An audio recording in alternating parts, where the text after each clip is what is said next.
मैं एक एयरपोर्ट पे गया माननीय चेयरमैन जी, तो मुझे एक आदमी आया, उसने गुलदस्ता दिया, मेरा स्वागत किया, अभिनंदन है आपका।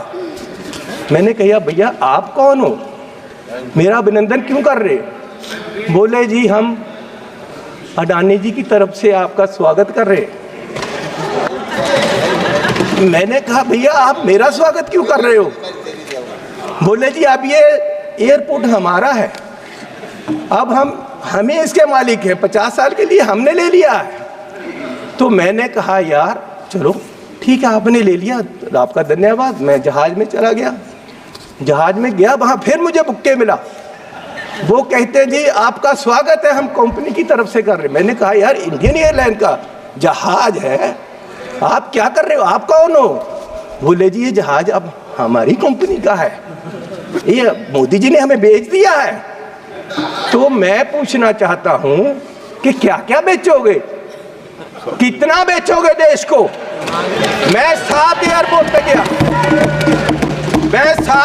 पे गया, जिनमें लखनऊ, अहमदाबाद, मैंगलोर, जयपुर, गुवाहाटी, त्रिवेंद्रम, मुंबई, ये 7 के 7 एयरपोर्ट अडानी जी की है। 50 साल के लिए उनको दे दिए गए हैं, उनका जो पुत्र है उसकी शादी में गिफ्ट कर दिए गए हैं, और हजारों करोड़ रुपए शादी पे लगा। मेरे लड़के की शादी गुरुद्वारा में हुई। सुनो सुनो सुनो माननीय चेयरमैन जी, मेरे लड़के की शादी गुरुद्वारे में हुई। आज तक पुलिस पूछ रही है कि लंगर में क्या क्या पका था, दाल कितनी लगी थी, और जो लंगर बनाने वाला उसको कितने पैसे दिए गए। आज तक 2 साल से पुलिस पूछ रही है मुझे, और इस शादी में हजारों करोड़ रुपया लगा है, और प्रधान जी बुक्के लेकर जा रहे हैं, प्रधानमंत्री जी, और उनका स्वागत कर रहे हैं। गरीब को लूटा जा रहा है, गरीब के पास खाने के लिए पैसा नहीं है, और प्रधानमंत्री जी वहां बुक्के लेकर हजारों करोड़ की शादी में जा रहे। कोई बात नहीं, क्या क्या बेचोगे? सारे एयरपोर्ट, जहाज बेच दिए। आप देश की संपत्ति के कस्टोडियन हो, मालिक नहीं हो। आप इसको बेचने की गलती मत करो, देश बर्बाद करने की मत करो। आप अपने आप को स्टेट्समैन बोलते हो, आप अपने आप को देश के बहुत बड़े खैर ख्वाह बोलते हो, और देश को बेच रहे हो। गरीब आदमी कहाँ जाएगा एक दिन? प्रधान सेवक जो हार समझकर पहना था गला अपना सजाने को, वो नाग बनकर बैठे हैं गला काट खाने को। माननीय चेयरमैन जी, ईस्ट इंडिया कंपनी आई, उन्होंने पहले व्यापार पे कब्जा किया, ईस्ट इंडिया कंपनी ने, और व्यापार के माध्यम से देश की सतह पे कब्जा कर लिया। इनमें और अंग्रेजों में कोई फर्क नहीं, सिर्फ कलर का फर्क है।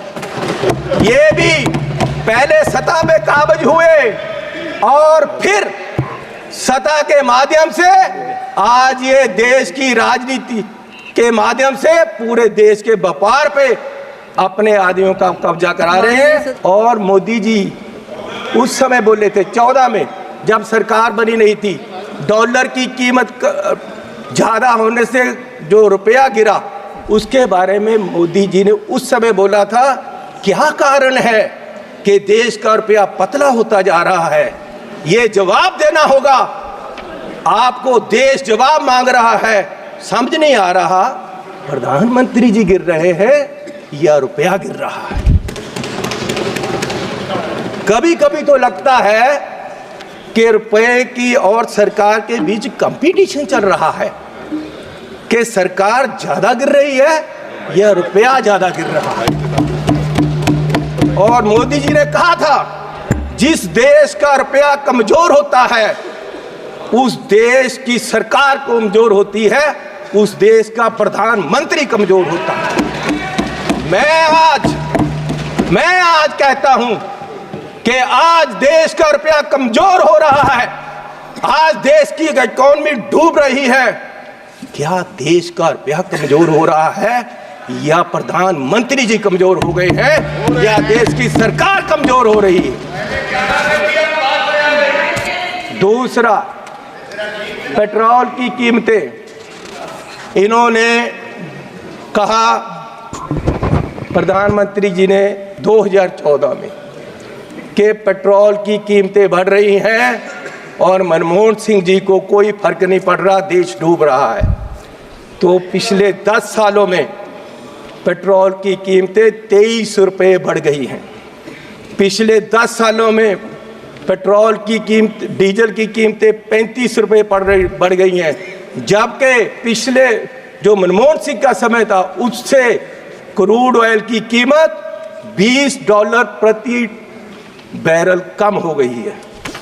तो मैं पूछना चाहता हूं कि ये पेट्रोल बढ़ रहा है या आपकी कंपनियों की, आपके आदमियों की आमदन बढ़ रही है? क्या बढ़ा रहे हो? किसको दे रहे हो देश का पैसा? कहां जा रहा है पैसा? गरीब लूटा जा रहा है। माननीय चेयरमैन जी, आप गाड़ी फुल कराने जाओ, 50 लीटर तेल डलवाओ, 2000 रुपया सरकार को चला जाता है। 4 रुपये प्रति किलोमीटर हर व्यक्ति, देश का गरीब, सरकार को देता है चलने का। 1 किलोमीटर चलो 4 रुपये सरकार को गए, और सरकार 14 लाख करोड़ के घाटे में बैठी है, और फिर ये कहते हैं जी बजट में बहुत कुछ मिला। लेटेस्ट अपडेट के लिए हमारे चैनल न्यूज़ इंडिया फर्स्ट को लाइक, शेयर एंड सब्सक्राइब करें, एंड यस, बेल आइकन को प्रेस करना ना भूलें।